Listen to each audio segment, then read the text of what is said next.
सभी को जय मसीह की। आज हमारा प्रातकालीन सभा का समय है। सबसे पहले हम बाइबल से वचन पढ़ेंगे। मत्ती की किताब 28 से लेके 12 के 8 तक हम पढ़ेंगे।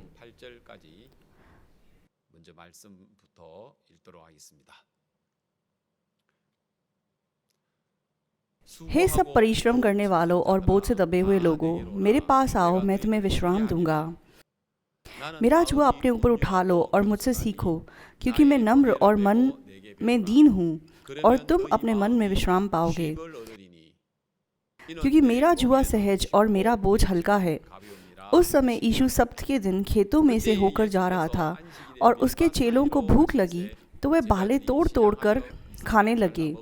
फरीसियों ने यह देखकर उसे कहा, देख, तेरे चेले वह काम कर रहे हैं जो सब्त के दिन करना उचित नहीं। उसने उनसे कहा, क्या तुमने नहीं पढ़ा कि दाऊद ने जब वह और उसके साथी भूखे हुए तो क्या किया? वह कैसे परमेश्वर के घर में गया और भेंट की रोटियां खाई, जिन्हें खाना ना तो उसे और ना उसके साथियों को, पर केवल याजकों को उचित था। या क्या तुमने व्यवस्था में नहीं पढ़ा कि याजक सब्त के दिन मंदिर में सब्त के दिन की विधि को तोड़ने पर भी निर्दोष ठहरते हैं? पर मैं तुमसे कहता हूँ कि यहाँ वह है जो मंदिर से भी बड़ा है। यदि तुम इसका अर्थ जानते, मैं दया से प्रसन्न होता हूँ, बलिदान से नहीं, तो तुम निर्दोष को दोषी ना ठहराते। मनुष्य का पुत्र तो सब्त के दिन का भी प्रभु है।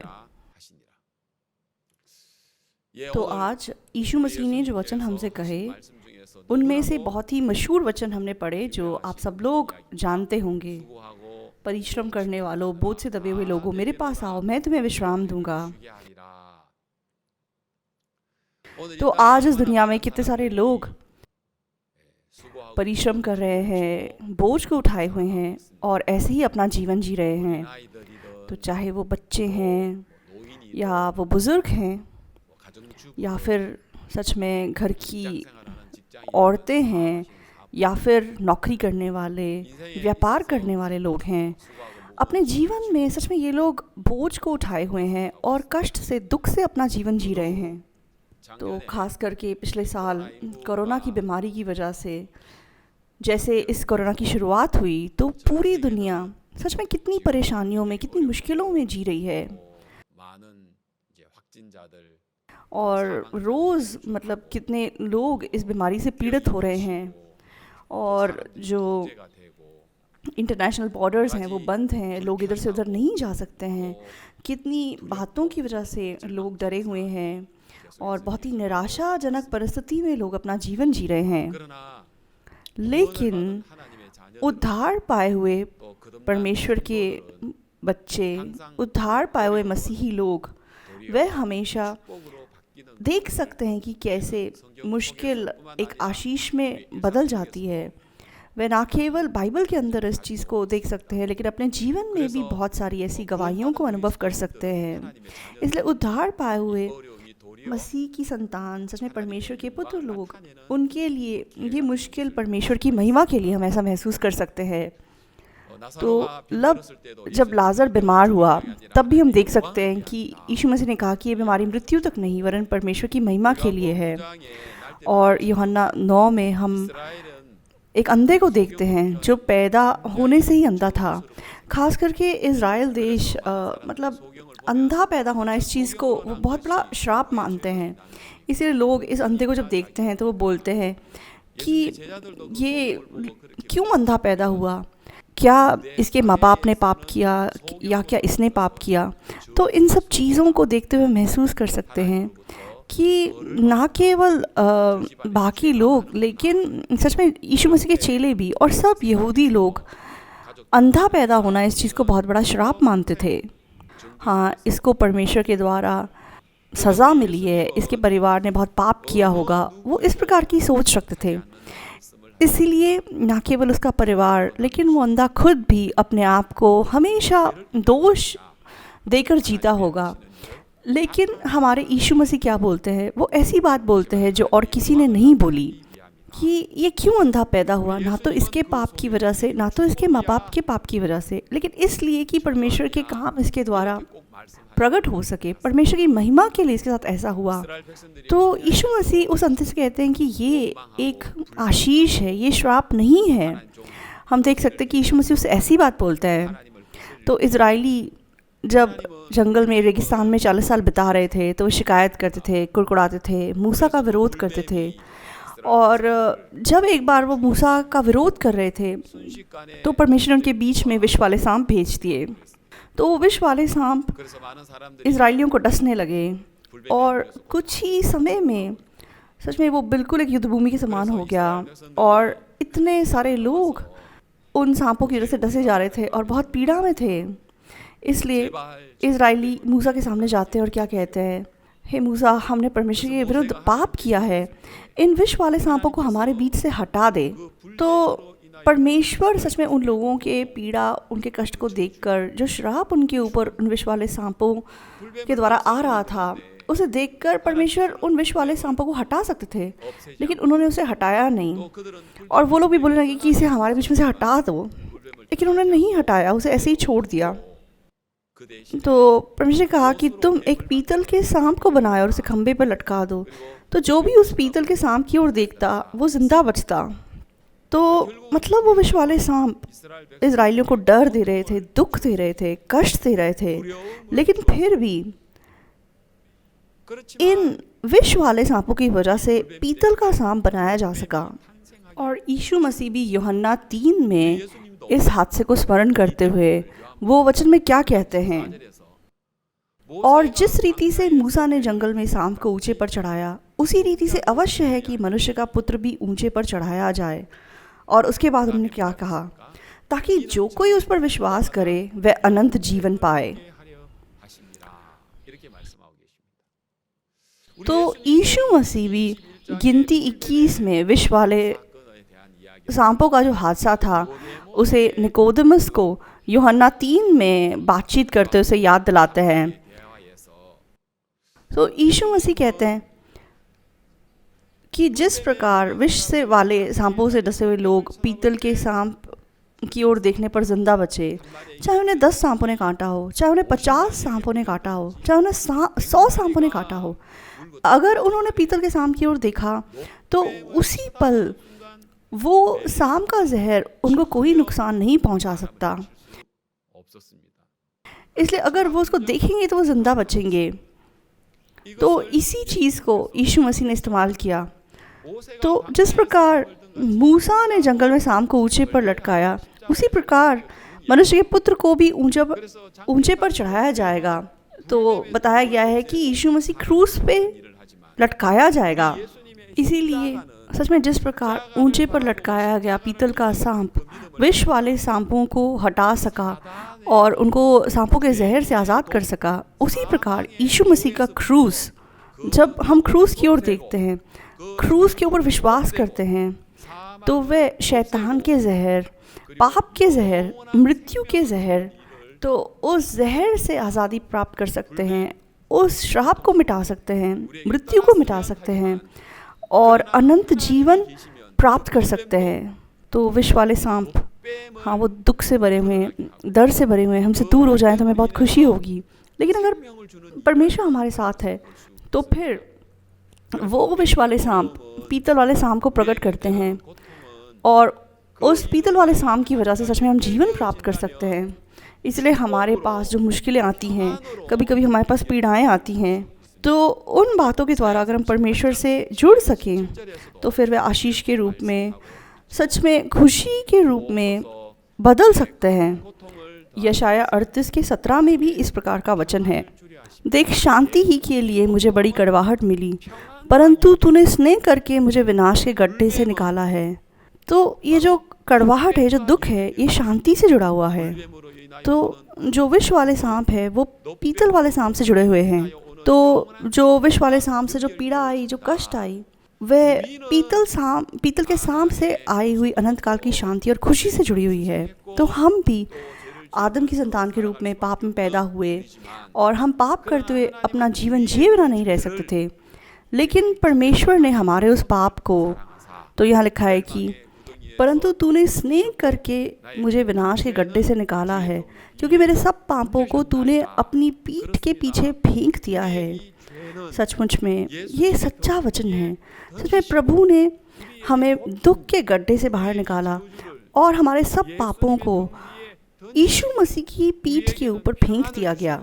तो हमारा ये श्राप यीशु मसीह की पीठ पर चला गया और हमें शांति मिल गई, हमें पवित्रता मिल गई और हमें धार्मिकता मिल गई और हमें आशीष मिल गया। इस चीज़ को हम साफ देख सकते हैं। इसलिए अब ये जो विष वाले सांप हैं, ये हमें पीतल के सांप को देखने के लिए बनाते हैं।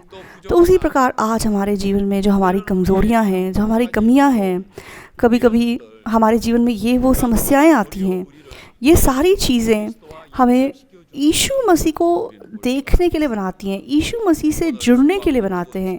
इस चीज़ को हम देख सकते हैं। इसलिए हमने पढ़ा, आज परिश्रम करने वालों, सच में बोझ से दबे हुए लोगों, मेरे पास आओ, मैं तुम्हें विश्राम दूंगा, क्योंकि मैं नम्र और मन में दीन हूँ और तुम अपने मन में विश्राम पाओगे, क्योंकि मेरा जुआ सहज और मेरा बोझ हल्का है।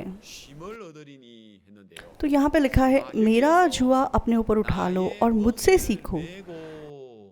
पहले प्रभु कहता है, हे सब परिश्रम करने वालों और बोझ से दबे हुए लोगों, मेरे पास आओ, मैं तुम्हें विश्राम दूंगा,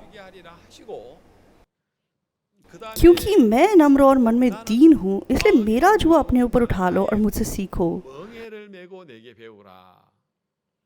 क्योंकि मेरा जुआ सहज और मेरा बोझ हल्का है। तो यीशु ने हमें अपना जुआ उठाने के लिए कहा है, अपना बोझ उठाने के लिए कहा है।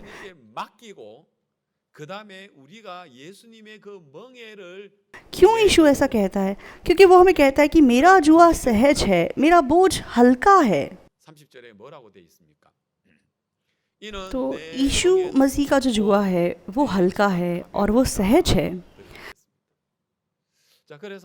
तो यीशु मसीह का जो जुआ है वो हल्का है और वो सहज है। तो जब हम इज़राइल या सेंट्रल एशिया के देशों में जाते हैं तो वे 2 गायों का इस्तेमाल करके खेत को जोतते हैं। तो एक तरफ माँ गाय होती है और उसके साथ उसका बछड़ा होता है। तो मतलब जब उसके साथ कोई हल या कोई ऐसे गाड़ी जोड़ी जाती है, तो फिर जब ये 2 गायें उसे खींचती हैं तो बोझ सारा माँ के ऊपर होता है। तो जो उसका बच्चा है वो उसके साथ चल तो रहा होता है, लेकिन वो बिल्कुल भी बोझ को महसूस नहीं कर सकता। चाहे वो जुए से बंधा हुआ है, लेकिन बोझ सारा माँ के ऊपर होता है, उस बछड़े के ऊपर, उस बच्चे गाय के ऊपर बिल्कुल भी नहीं होता। इसलिए तो माँ के पीछे पीछे जब तक वो चलता रहता है तब तक मतलब वो आराम से अपनी जगह पहुंच सकता है। तो ये बिल्कुल हमारे जीवन के समान है। तो हमारे जीवन का जो बोझ था, जो भार था, उसे यीशु मसीह ने उठा लिया। हमारे पाप के बोझ को यीशु मसीह ने उठा लिया। तो हम बिल्कुल उस बछड़े के समान अपनी माँ के बोझ को हम बस साथ में पकड़ते हैं और उसी दिशा में चलते चले जाते हैं, लेकिन भार हमारे ऊपर नहीं होता। तो बाहरी रूप से ऐसा लगता है कि साथ साथ जुआ बंधा हुआ है, साथ साथ मतलब भार उठाया गया है, लेकिन असलियत में उस बछड़े के ऊपर कोई बोझ नहीं है, सारा बोझ माँ के ऊपर है। इसलिए वो जुआ हल्का है, वो बोझ आसान है, ऐसा बोला जा सकता है। तो भजन संहिता 68 के 19 में क्या वचन है? धन्य है प्रभु जो प्रतिदिन हमारा बोझ उठाता है, वही हमारा उद्धारकर्ता परमेश्वर है।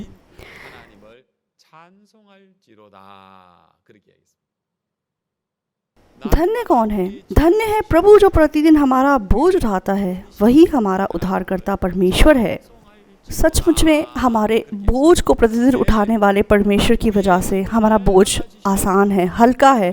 हमें सिर्फ उसकी महिमा करनी है, उसको धन्य कहना है। जो प्रभु ने सच में आज्ञाएं हमें दी हैं वे आसान हैं, वे हल्की हैं। यीशु मसीह ने सबका पालन किया है। हमें विश्वास से केवल उनको स्वीकार करना है। विश्वास से विश्वास तक। इसलिए यीशु मसीह ने जो पूरा किया उसको, जब हम विश्वास करते हैं कि मैंने उसको पूरा किया, तो हम भी उसको पूरा करने में शामिल हो जाते हैं। ये जो बोझ है, ये जो जुआ है, ये हल्का है, ये आसान है। तो जो लोग इस बात को नहीं जानते, वे खुद व्यवस्था का पालन करने की कोशिश करते हैं, वे खुद आज्ञाओं का पालन करने की कोशिश करते हैं, इसलिए उनको कष्ट महसूस होता है, उनको मुश्किल महसूस होती है। और उसके बाद पहले यूहन्ना 5:3 में क्या लिखा हुआ है? पहले यूहन्ना 5:3, क्योंकि परमेश्वर से प्रेम रखना यह है कि हम उसकी आज्ञाओं को मानें और उसकी आज्ञाएं कठिन नहीं। तो यहाँ क्या लिखा है? यहाँ लिखा है कि कठिन नहीं है। तो सच में पुरानी आज्ञाएं बहुत ज़्यादा कठिन थी, हम उन्हें नहीं मान सकते थे, लेकिन यीशु मसीह ने हमें नई आज्ञा दी है।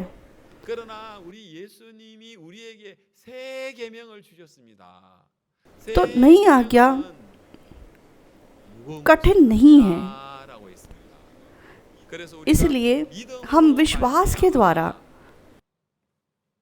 इन नई आज्ञाओं को मान सकते हैं। वचन हमें ये बता रहा है। इसलिए यीशु मसीह कहते हैं कि तुम मेरे जुए को उठाओ। तो वो जुआ सरल है और उसका बोझ हल्का है। तो यीशु मसीह ने हमारे जीवन के सारे बोझ को उठा लिया। जिस व्यवस्था को हम नहीं पालन कर सकते थे, वो यीशु ने उठा लिया। तो हमारे जीवन में ये वो जो भी कमियां थी, कमज़ोरियां थी, जो भी हमारी शर्मिंदगी थी, जो भी हमारी तुच्छ बातें थी, वो सारी चीज़ें यीशु मसीह ने उठा ली। उसने अपने ऊपर जिम्मेदारी ले ली और वो हमें कहता है कि तुम मेरे जुए को उठाओ। तो यीशु मसीह कलीसिया का सर है और कलीसिया उसकी देह है। तो पूरी दुनिया से अलग करके, सच में परमेश्वर ने हमें बोला है कि वहाँ से निकल आओ। पहले कुरिन्थियों 6 में लिखा है कि वहाँ से निकलकर तुम अलग हो जाओ। अलग कहाँ पे हो जाओ? कलीसिया में आ जाओ। तो तुम अशुद्ध चीज़ों को मत छुओ। तो पहले कुरिन्थियों 6 में क्या लिखा है कि तुम अविश्वासियों के जुए में मत जुतो।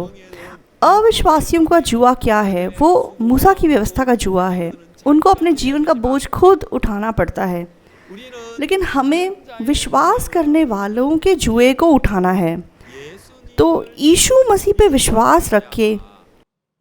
तो यीशु मसीह ने जो बोझ हमें दिया है, वो हमें क्या बताता है? वो बोल रहा है कि तुम उसे नहीं उठाते, मैं उसे उठाता हूँ।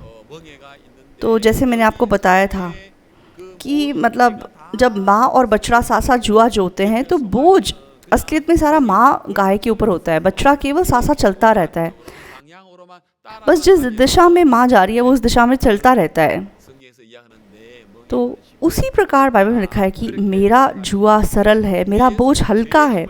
प्रभु ने हमारा पाप का बोझ उठा लिया, हमारे जीवन का बोझ उठा लिया, हमारी सारी गलतियाँ, कमियाँ, वो सब प्रभु ने अपने ऊपर उठा लिया। तो यीशु मसीह हमारा वो प्रभु है। तो एक मिशनरी हैं, तो वो अफ्रीका में जैसे मिशनरी का काम कर रहे थे। तो वो अपने भाइयों के साथ किसी गांव में प्रचार यात्रा के लिए जा रहे थे। तो मतलब जब वो चल रहे थे, तो चलते चलते ये जो भाई लोग थे, उन्होंने मतलब आसपास से कोई बड़ा बड़ा एक पत्थर उठा लिया और पत्थर उठा के वो लोग चलते रहे। तो मिशनरी ने उनको बोला कि मतलब ये क्या मतलब है, तुम लोगों ने ये पत्थर क्यों उठा रखा है? तो इतना भारी है, मतलब क्यों तुम इसको उठा के इतना बोझ उठा रहे हो? तो वो बोलने लगे कि पास्टर जी, आप भी एक पत्थर जल्दी से उठा लीजिए, आपको भी इसकी ज़रूरत पड़ेगी। तो उन्होंने पूछा क्यों? तो उन्होंने कुछ नहीं, जवाब नहीं दिया। तो मतलब मिशनरी ने सोचा कि मैं क्यों पत्थर उठाऊं, मैं इतना भारी पत्थर उठा के क्यों चलूं? तो उन्होंने मतलब ध्यान नहीं दिया और उन्होंने नहीं उठाया। लेकिन बाद में क्या हुआ, तो आगे चल के एक बहुत बड़ा मतलब एक झरना और एक जैसे एक नदी सी आई और बहुत तेज़ पानी का बहाव था उसमें, और पानी की गहराई करीबन मतलब पीठ तक थी। लेकिन इन भाइयों ने क्या किया, इन्होंने मतलब उस पत्थर को पकड़ा और पत्थर को पकड़ के ये उस नदी को पार कर गए। लेकिन पास्टर घबरा रहे थे क्योंकि पानी का बहाव बहुत तेज़ था।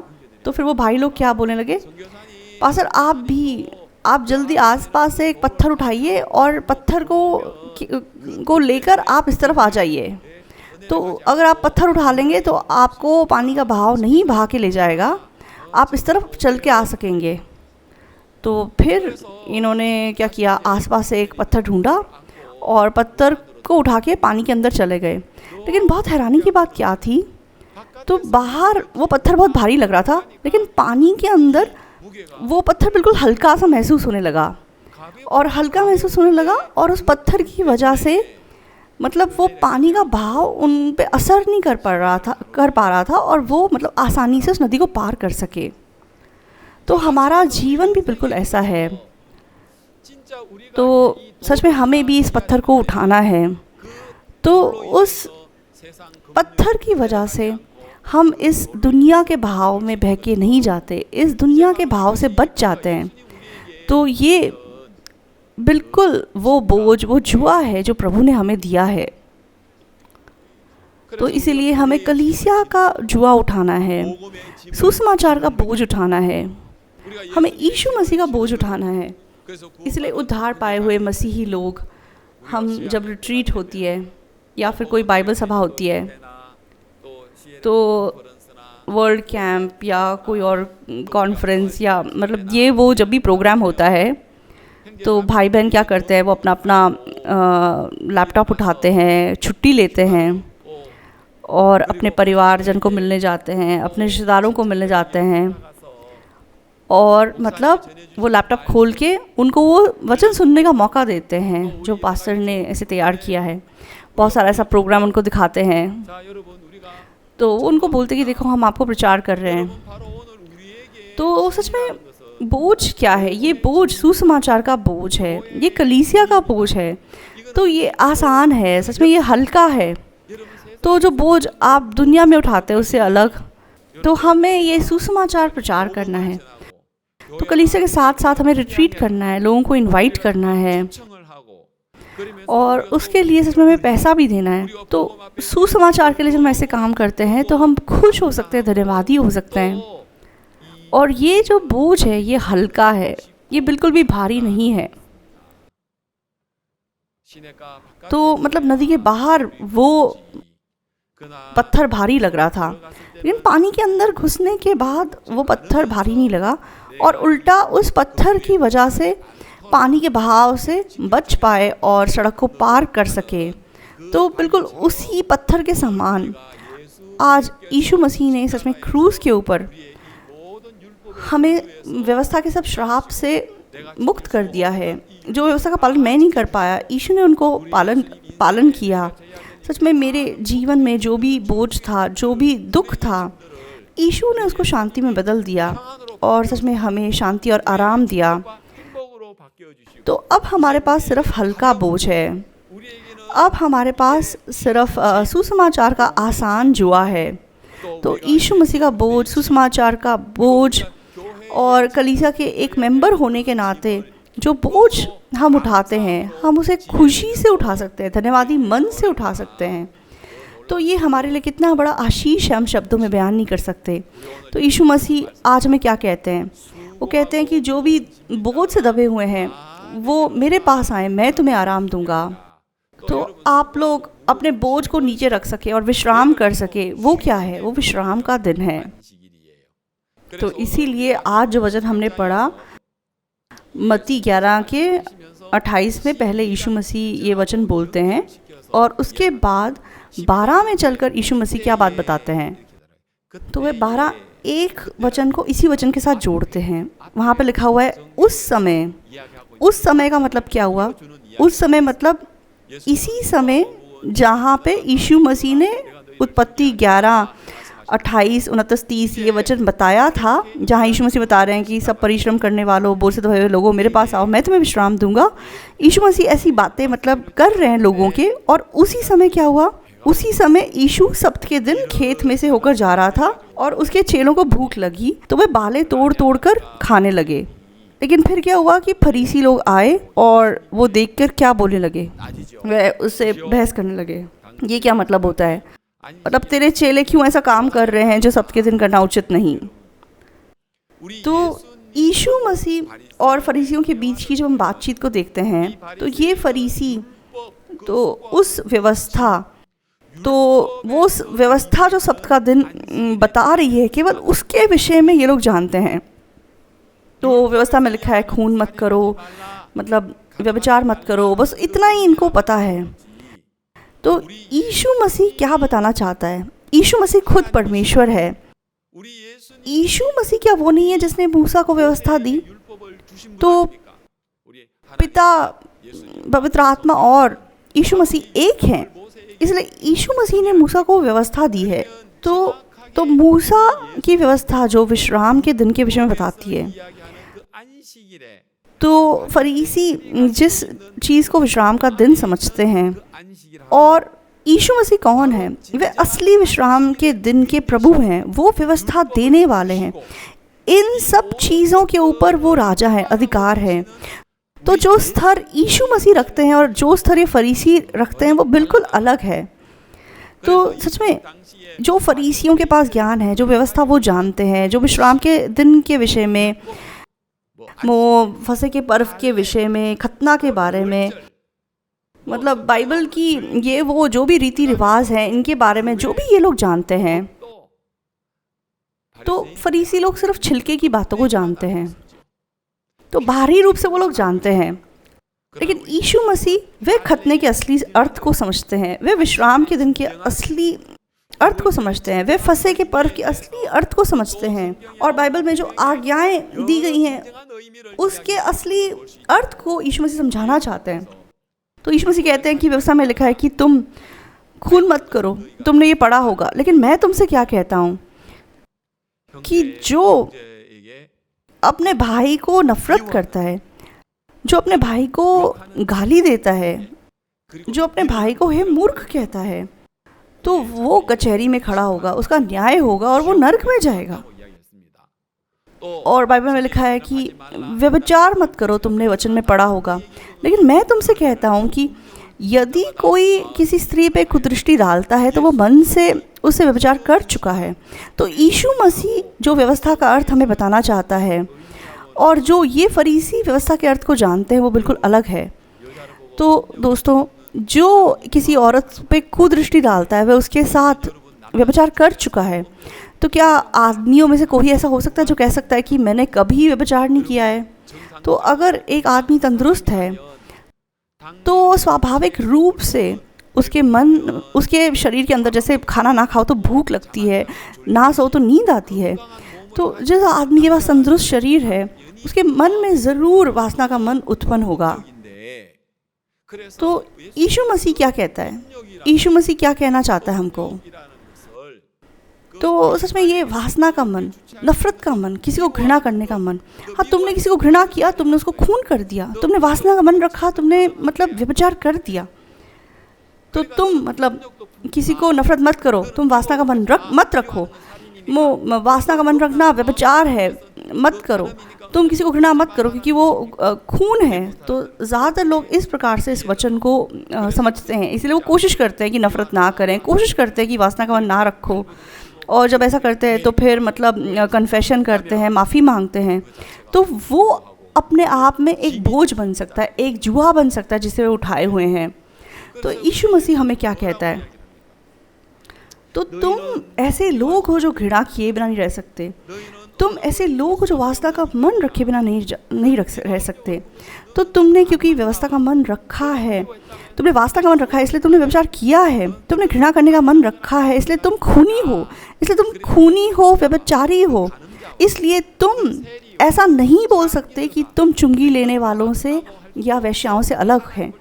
तो तुम सेम हो, सब वस्तुओं से अधिक धोखा देने वाले सड़े हुए लोग तुम खुद हो। तो मन से उत्पन्न होने वाली हर एक सोच निरंतर बुरी ही है। तुम निरंतर बुरे ही हो, कोई धर्मी नहीं, एक भी नहीं, जिस प्रकार प्रभु ने ऐसा वचन दिया है। इसलिए अंत में सच में हमें मतलब उस वासना के मन पे जीतना है, ऐसा नहीं है। हमें पहचानना है कि हम खूनी हैं, हम व्यभिचारी हैं। तो हम कितनी कोशिश करें व्यभिचार ना करने की, घृणा ना करने की, वासना का मन ना रखने की, हमें मेहनत नहीं करनी है ऐसा करने की। हमें पहचानना है कि हम ऐसे लोग हैं जो कि नाश होने लायक हैं, जो कि सच में परमेश्वर के क्रोध से बच नहीं सकते। और हमें उस यीशु की ओर देखना है और उसे मन से स्वीकार करना है, जिसने क्रूस के ऊपर हमारे सारे पापों को धो दिया और क्रूस के ऊपर उसने हमारे पापों की कीमत चुका दी, अपना लहू बहाया। तो उसके द्वारा उसने हमारे पाप धो दिए, हमें पवित्र कर दिया, और उसके पुनरुत्थान के द्वारा उसने हमें धर्मी ठहराया। तो उस यीशु मसीह पर हमें विश्वास करना है। वचन हमें ये बताना चाहता है।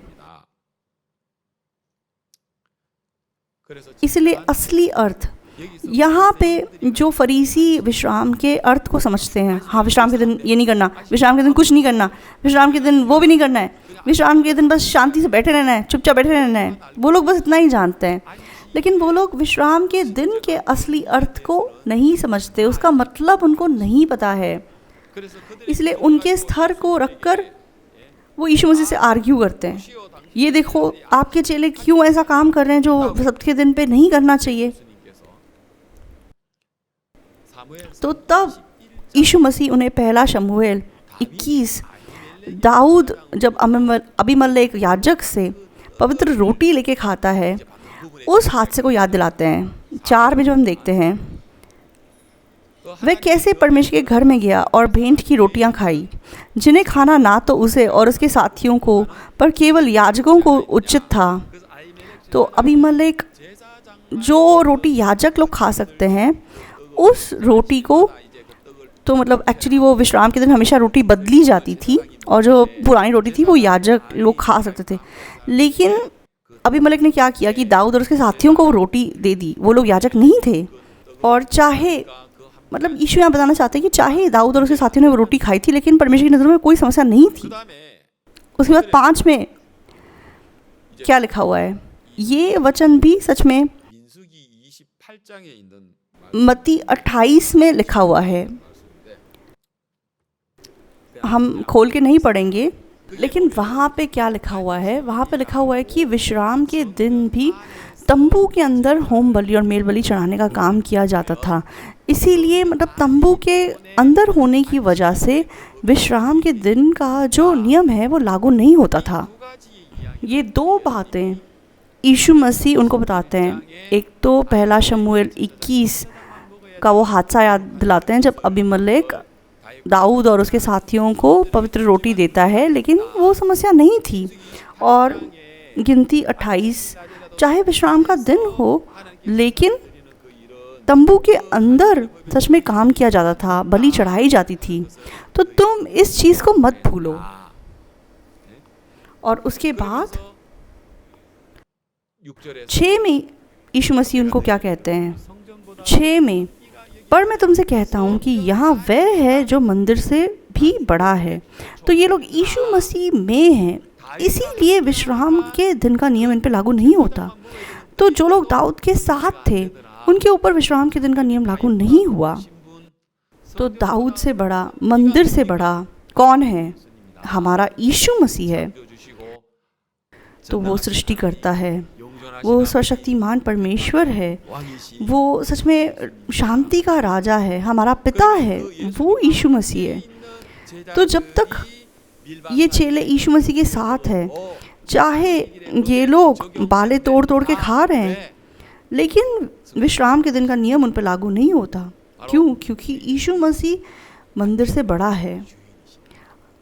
दूसरे शब्दों में, हमारा यीशु मसीह विश्राम के दिन का भी प्रभु है। तो ये विश्राम का दिन यीशु मसीह को दर्शाता है। तो अगर कोई भी यीशु मसीह में प्रवेश करता है, यीशु मसीह में विश्वास करता है, तो हे बोझ से दबे हुए लोगों, मेरे पास आओ। तो यीशु मसीह में किसी को भी बोझ उठाने की ज़रूरत नहीं है। तो यीशु मसीह में बोझ नहीं उठाना है।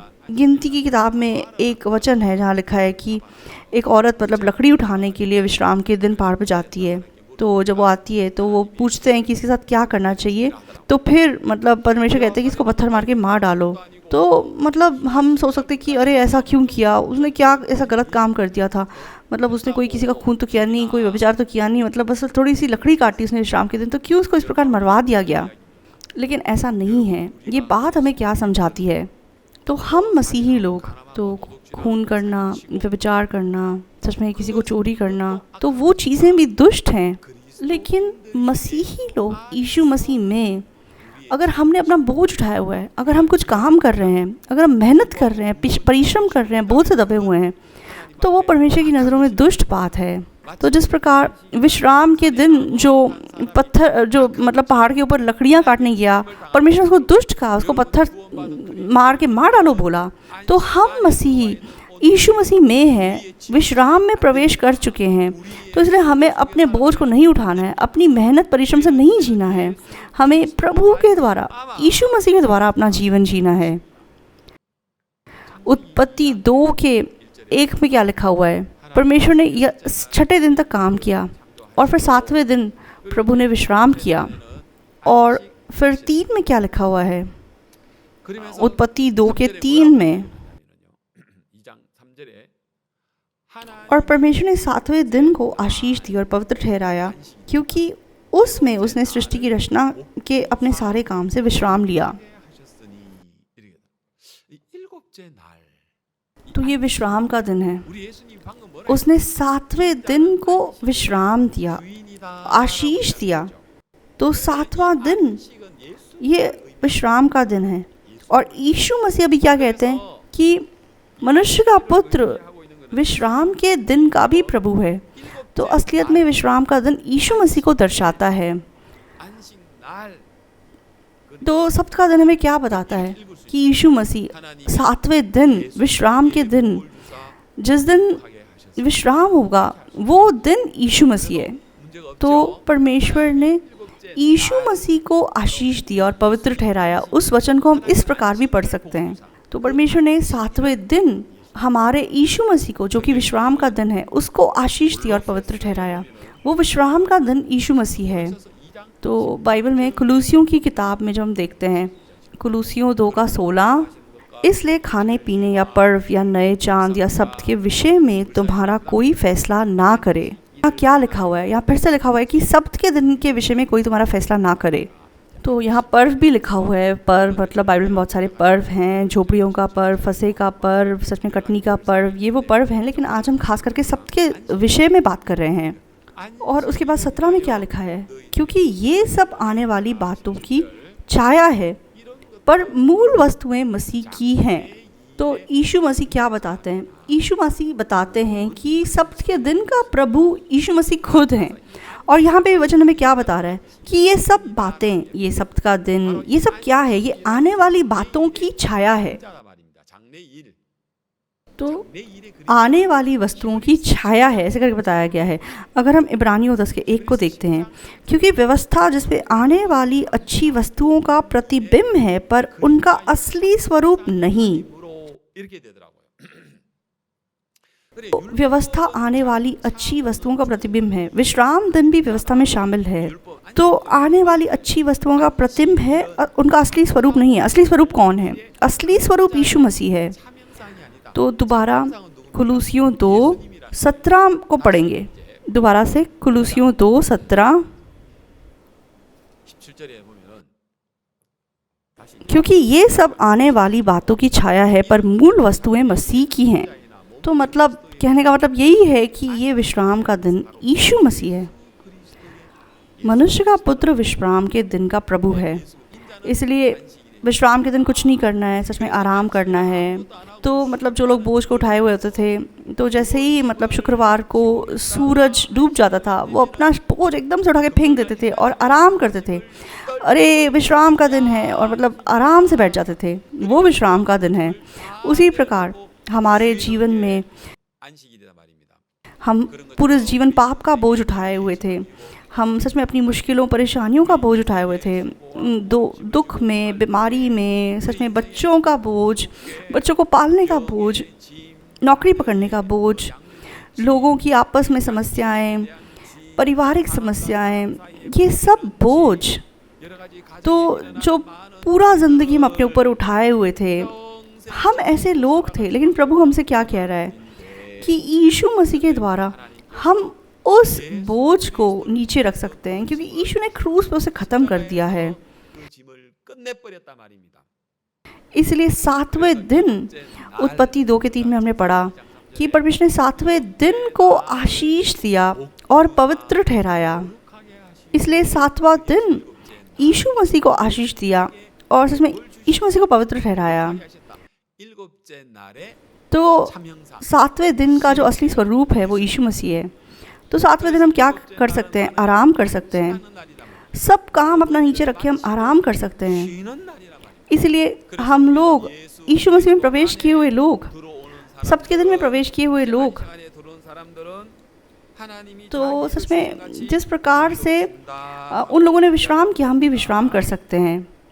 इब्रानियों 4:10 में ये वचन है, क्योंकि जिसने उसके विश्राम में प्रवेश किया है उसने भी परमेश्वर के समान अपने कामों को पूरा करके विश्राम किया है। हाँ, आमीन। तो हम क्योंकि यीशु मसीह में हैं, यीशु मसीह के अंदर जो है उस पर दंड की आज्ञा नहीं है। अगर हम यीशु मसीह में हैं तो हम विश्राम का मज़ा ले सकते हैं। इसलिए हमारा बोझ, हमारा सारा सच में जुआ हम क्रूस के ऊपर हमने यीशु मसीह के ऊपर को सौंप दिया।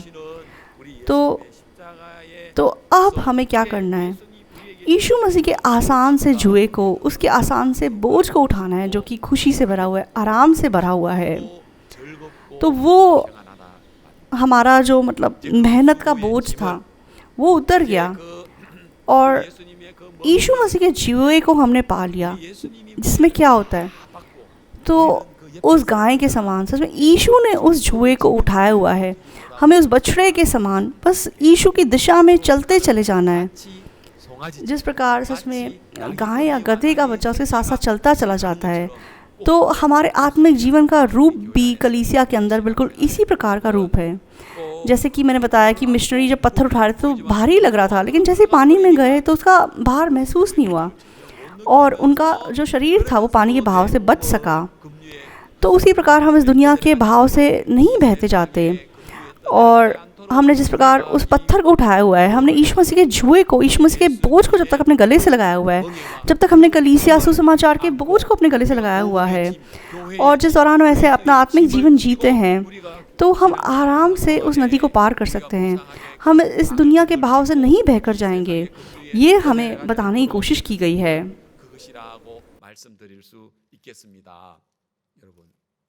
तो जो फरीसी लोग थे वो बिल्कुल भी अपनी समझ से यीशु मसीह जो बता रहे थे वो उसको नहीं समझ पा रहे थे, उस बात को नहीं स्वीकार कर पा रहे थे।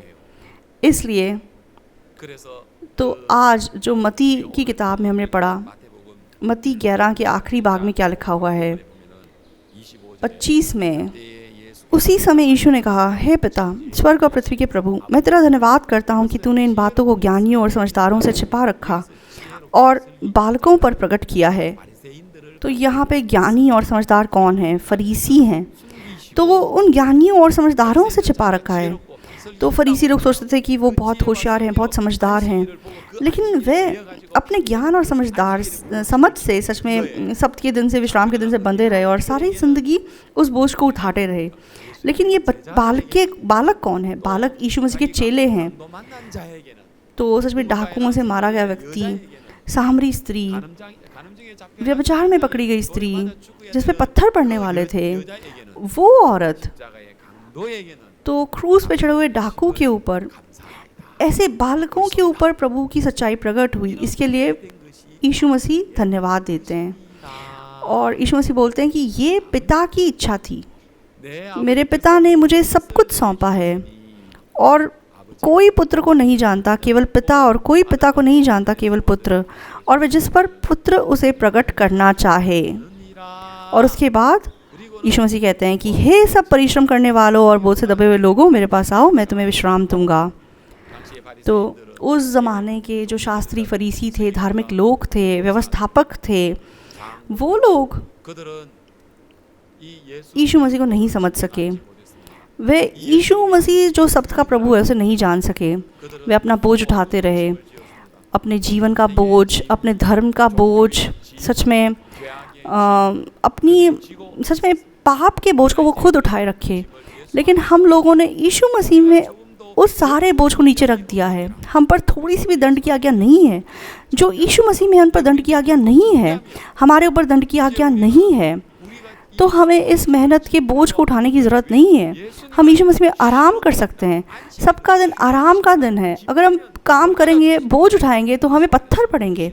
तो हमें काम नहीं करना है। हमें सिर्फ विश्वास करना है कि यीशु मसीह ने सब कुछ कर दिया है और हमें यीशु मसीह के बोझ को, उसके जुए को उठाना है। तो हमारा परमेश्वर अद्भुत परमेश्वर है। तो हम लोग ऐसे लोग थे जो सिर्फ नाश हो सकते थे, बर्बाद हो सकते थे, लेकिन यीशु मसीह के द्वारा प्रभु ने हमें बहुत ही अद्भुत आशीष दिया है। तो यशाया 56 का एक वचन, थोड़ा सा जो समय बचा है मैं वो आपसे बांटना चाहूँगा। यशाया 56 का 3 वचन जब हम देखते हैं, जो परदेशी यहोवा से मिल गए हैं, तो ये परदेशी हैं। ये यशाया के ज़माने की बात है। तो मतलब उस ज़माने में परदेशी कौन थे? जो अन्य जाति थे, जिन्होंने मतलब सब्त के दिन को नहीं माना, जिन्होंने खतना नहीं कराया, जो कि अशुद्ध खाना खाते थे। तो ये परदेशी, ये अन्य जाति, जिनको मतलब जानवर के समान समझा जाता था। तो मतलब यहूदी इन परदेशियों को देख के क्या बोलते थे कि ये तो मतलब नर्क जाने लायक हैं, ये तो आग में जाएंगे। लेकिन यशाया 56 के 3 में आज यरूशलेम में ये वचन बता रहा है। ये कितना अद्भुत वचन है। तो जो परदेशी यहोवा से मिल गए हैं, तो ये हम लोगों के लिए, हम अन्य जातियों के लिए बहुत ही अद्भुत वचन है। तो यहूदी लोग, जैसे आज हम इन यहूदियों के बारे में पढ़ा जो यीशु मसीह से बहस कर रहे हैं कि क्यों तेरे चेलों ने बालें तोड़ के खाई, या फिर निकोदेमस जैसे लोग, या जो सदकी फरीसी जैसे लोग बाइबल में थे, तो ऐसे लोग, उनके हिसाब से यशाया जो बोल रहा है वो सही नहीं है। ये क्या मतलब बनता है? परदेशी क्यों यहोवा की सभा में आएंगे? वो ऐसा सोचेंगे। लेकिन अगर हम निष्कर्ष निकालें, तो जो परदेशी यहोवा के साथ मिल गए हैं, तो ये वो परदेशी हैं जो यीशु मसीह में प्रवेश किए हैं, जिन्होंने विश्वास से यीशु मसीह को स्वीकार किया है। ये वो अन्य जाति हैं, सच में, जिन्होंने यीशु मसीह की धार्मिकता, यीशु मसीह की पवित्रता को क्रूस के द्वारा स्वीकार किया है। वो अन्य जाति, वो यहोवा के साथ मेल किए हुए परदेशी हैं। तो वो यहोवा के साथ मेल किए हुए परदेशी यीशु मसीह के द्वारा, उनके विषय में प्रभु क्या कहता है? वो कहता है, यहोवा हमें अपनी प्रजा से निश्चय अलग करेगा, ऐसा मत कहो। और खोजे भी ना कहें, हम तो सूखे वृक्ष हैं। ये खोजे कौन हैं? खोजे कौन होते हैं? बाइबल खोजों के विषय में क्या बताता है? तो व्यवस्था विवरण 23 के 1 में क्या लिखा है? जिसके अंट कुचले गए या लिंग काट डाला गया हो, वह यहोवा की सभा में ना आने पाए। तो इसका मतलब क्या? इसका मतलब ये जो खोजे लोग होते हैं, ऐसे लोग बाइबल के हिसाब से यहोवा की सभा में नहीं आ सकते। अन्य जाति यहोवा की सभा में नहीं आ सकते। 3 में क्या लिखा हुआ है? कोई अम्मोनी या मोआबी यहोवा की सभा में ना आने पाए। उनकी 10वीं पीढ़ी तक का कोई यहोवा की सभा में कभी ना आना पाए। तो कौन यहोवा की सभा में नहीं आ सकते? या अम्मोनी और मोआबी अनंत काल तक यहोवा की सभा में नहीं आ सकते। लेकिन ये अम्मोनी मोआबी सच में यहोवा की सभा में नहीं आ सकते। लेकिन मोआबिन स्त्री रूत, आप उसे याद करते हैं? तो वो रूत यीशु मसीह की वंशावली में प्रवेश की। मत्ती 1 में उसका नाम लिखा हुआ है। तो अम्मोनी और मोआबी कभी भी यहोवा की सभा में प्रवेश नहीं कर सकते थे। लेकिन क्यों रूत प्रवेश कर सकी? यीशु मसीह के क्रूस के लहू की वजह से वो ऐसा कर सकी। तो चाहे कोई खोजा है, चाहे सच में कोई जिसके लिंग कुचले गए हैं, काटे गए हैं, जो लोग जो यहोवा के उसमें प्रवेश नहीं कर सकता, सभा में प्रवेश नहीं कर सकता, लेकिन वो कैसे प्रवेश कर सकता है? यीशु मसीह के लहू के द्वारा, यीशु मसीह के क्रूस के द्वारा प्रवेश कर सकता है। तो प्रेरितों 8 में जब हम देखते हैं, तो प्रेरितों 8 में ये सुसमाचार अन्य जातियों को प्रवेश होना शुरू हुआ। तो सबसे पहला अन्य जातियों में से जिसने उद्धार पाया, जिसने सुसमाचार सुना, वो कौन था आप जानते हैं? वो एक खोजा था। वो सच में कूश देश से आया हुआ रानी का मंत्री और खजांची, एक खोजे ने सबसे पहले अन्य जातियों में से उद्धार पाया। तो ये बहुत बड़ा अधिकारी था और ये फिलिपुस को मिलता है।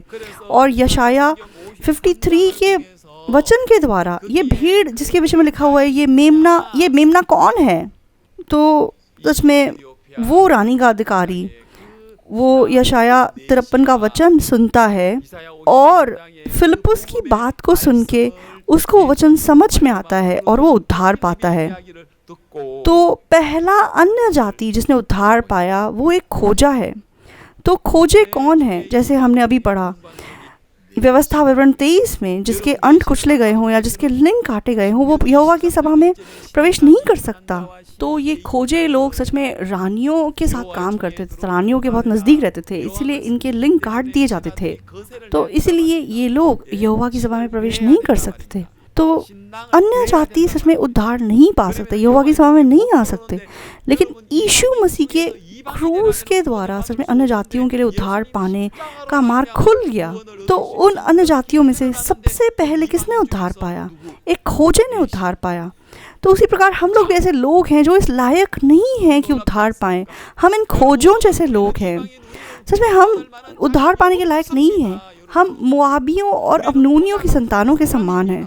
लेकिन हम यहोवा की सभा में प्रवेश कर सके, हम इस कलीसिया के अंग बन सके, हम परमेश्वर के पुत्र बन सके, उसका कारण क्या है?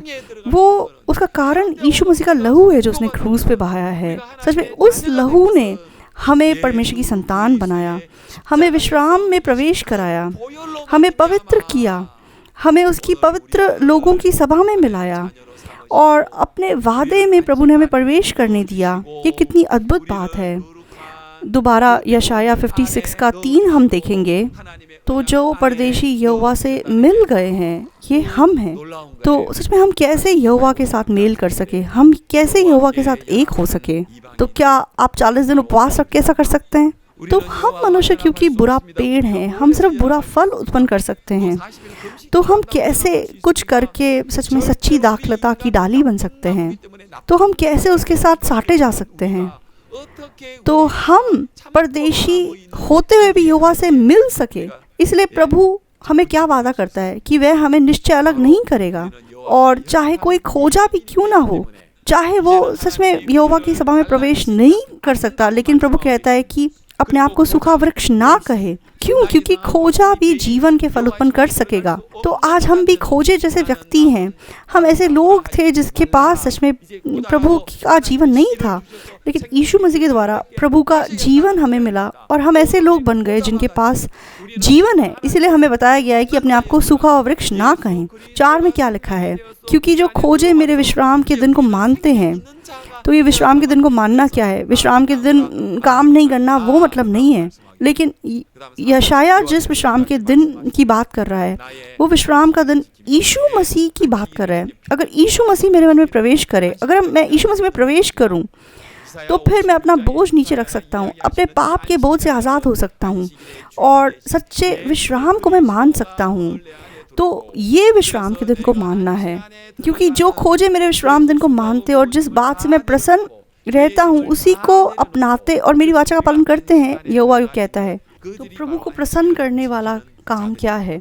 जब यीशु मसीह यरदन में बपतिस्मा लेके बाहर आता है तो फिर स्वर्ग खुल जाता है और एक पवित्र आत्मा एक कबूतरी के रूप में नीचे उतरता है और परमेश्वर क्या कहते हैं कि ये मुझे प्रसन्न करने वाला है, मुझे प्यार करने वाला है। तो क्या चीज़ परमेश्वर को प्रसन्न करता है? यीशु मसीह ने जब बपतिस्मा लिया और हमारा सारा पाप अपने ऊपर उठा लिया, उसको देख के परमेश्वर प्रसन्न हुए।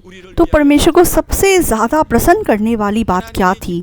सच में जब यीशु मसीह ने हमारे पापों को अपने ऊपर उठाकर वह क्रूस पर उनके लिए बलिदान हो गए और हमारे पापों की कीमत उसने चुका दी, तो उस चीज़ ने परमेश्वर को सबसे ज़्यादा प्रसन्न किया। तो इसलिए वचन यहाँ क्या कहता है कि जो मेरे विश्राम के दिन को मानते हैं और जिस बात से मैं प्रसन्न रहता हूँ उसी को अपनाते और मेरी वाचा का पालन करते हैं। तो ऐसे खोजे जो कि उसके वचन का पालन करते हैं, उसकी वाचा को पकड़ते हैं। उसकी वाचा को पकड़ना क्या है? यहाँ पे वाचा नई वाचा है। तो यीशु मसीह के क्रूस पे चढ़ाए जाने के द्वारा चाहे कोई खोजा है, चाहे कोई मुआबिन है, चाहे कोई अमोनी है, चाहे कोई बहुत भयानक खूनी है, कोई बहुत बड़ा पापी है, तो चाहे कोई डाकू है, चाहे कोई वैश्या है, चाहे कोई चुंगी लेने वाला है, चाहे कोई भी नई वाचा को पकड़ता है, उस पर विश्वास करता है, तो चाहे कोई ऐसा खोजा भी क्यों ना हो। तो यहोवा उसके विषय में क्या कहता है? मैं अपने भवन और अपनी शहरपनाह के भीतर उनको ऐसा नाम दूंगा जो पुत्र पुत्रियों से कहीं उत्तम होगा। मैं उनका नाम सदा बनाए रखूंगा और वह कभी ना मिटाया जाएगा। तो ये नाम किसका नाम है? सच में यीशु मसीह का नाम उनको दिया गया है और यीशु मसीह के द्वारा उन्हें सदा का विश्राम दिया गया है। तो वचन हमें ऐसा बता रहा है। तो आज ये वचन सच में हमारे लिए कितना अद्भुत है, बहुत ही सच में आशा देने वाला वचन है। परिश्रम करने वाले हैं, बोझ से दबे हुए हैं, वो मेरे पास आए, मैं उन्हें विश्राम दूंगा और मेरे जुए को उठाएं, मेरे बोझ को उठाएं। सच में मेरा बोझ हल्का है, मेरा जुआ आसान है। हम यीशु मसीह के अंदर विश्राम कर सकते हैं और जो बोझ यीशु मसीह ने हमें दिया है वो बहुत आसान है, वो बहुत हल्का है। कलीसिया का बोझ, सच में सुसमाचार का बोझ, जब तक हम उसको उठाते हैं तब तक हम प्रभु के साथ खुशी और धन्यवादी मन से जी सकते हैं। तो प्यारे भाई बहनों, आप प्रभु के बोझ को उठाइए और खुशी से अपना जीवन जिए। धन्यवाद। मैं प्रार्थना करूँगा।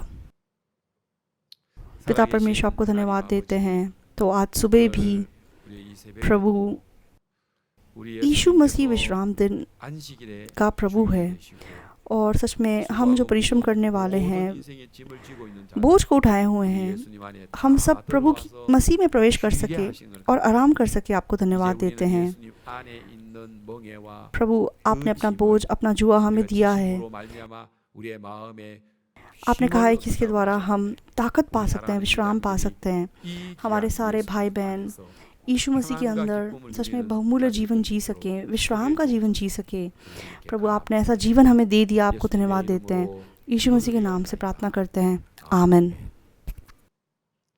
धन्यवाद सबको।